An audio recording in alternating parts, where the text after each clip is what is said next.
En la pasada campaña presidencial se utilizó el poder de la televisión y de la radio para generar miedo en el electorado ante la posibilidad de triunfo de Andrés Manuel López Obrador. En un libro reciente sobre la Guerra Sucia del 2006, Genaro Villamil y Julio Scherer Ibarra abordan el papel de los medios de comunicación y de los jueces en el fraude electoral de la elección presidencial.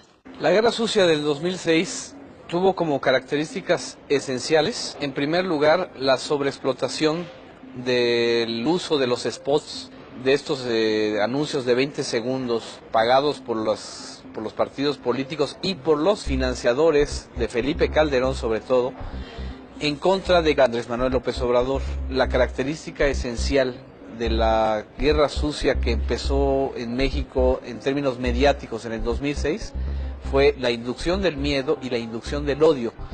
Y eso ha ido continuando porque después de la campaña del 2006 vino la crisis postelectoral, fueron spots y fue publicidad pagada con recursos públicos. Solo en spots se gastaron unos 2.400 millones de pesos. A esa cifra hay que sumarle los 1.700 millones de pesos que gastó Vicente Fox para promover la continuidad de su gobierno. Tan solo Calderón y la coalición de enemigos de López Obrador gastaron unos 895 millones de pesos, nada más en spot de radio y televisión, mucho más de los que reportaron al IFE. El equipo de Calderón destinó 315 millones a promover a su candidato. El PAN erogó otros 230 millones de pesos de las campañas de senadores del PAN.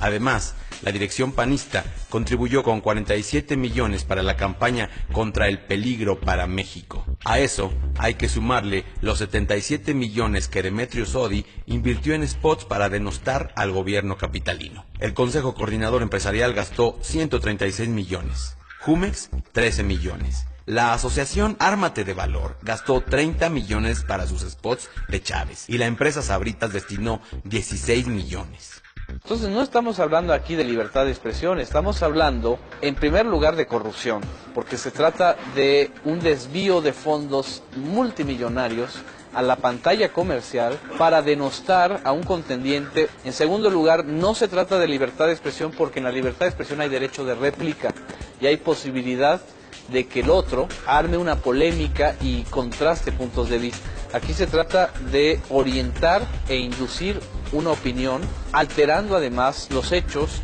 manipulando la información y sobre todo mintiendo. La libertad de expresión no se puede basar en mentiras, se basa a final de cuentas en el contraste de la información y en el contraste de puntos de vista.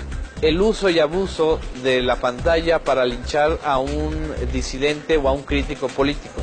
El uso de los medios de comunicación, no para denunciar o para pedir investigaciones, sino para adelantar juicios a priori de valor sobre algo que debía ser investigado por las propias autoridades judiciales. 3.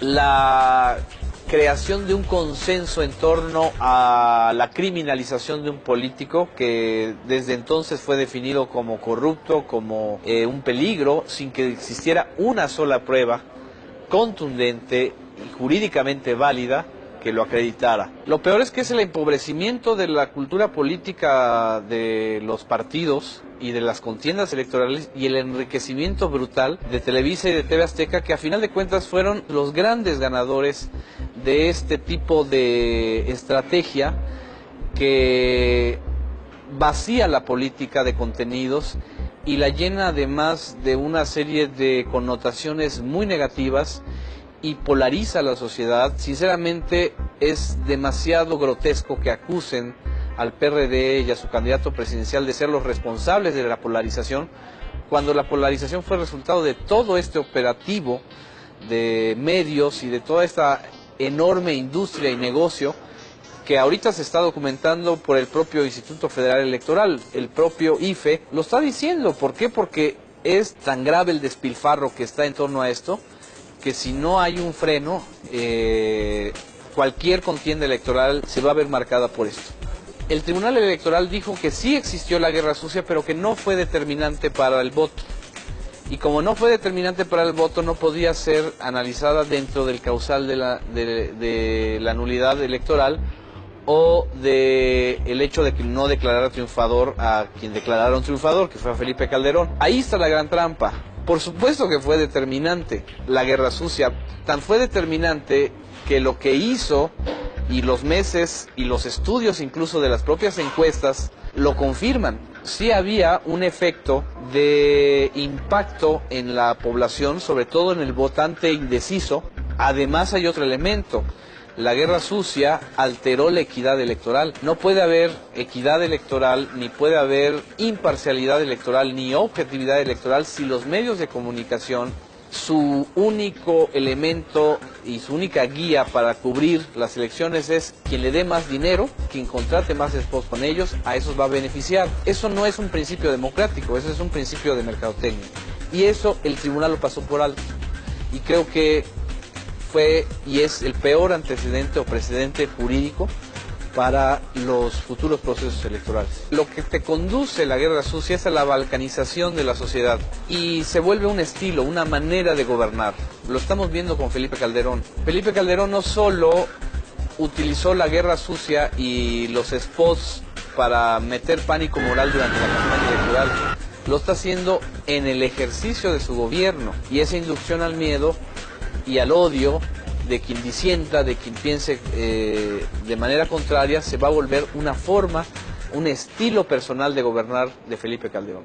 Una de las conclusiones fundamentales es que hubo un fraude telegénico, mediático, de dimensiones nunca antes vistas, y que las dimensiones mismas de este fraude y de esta mentira y de este engaño, no hay ley que lo pueda frenar. Por eso este discurso legaloide de que sí hubo irregularidades pero no violaron la ley, me parece que es la gran trampa del 2006. La segunda conclusión es que frente a ese fraude, por lo menos lo que se debió haber hecho es haber anulado el proceso electoral del 2006. Está reviviendo todo esto ahora. Todo este escándalo de los spots, del volumen de dinero, toda esta dificultad del IFE para acreditar que su monitoreo es confiable y preciso, tiene que ver justamente con eso. Son las huellas, son la hoja de ruta en donde está marcada esa guerra sucia electoral que en sí misma constituye un fraude. Como la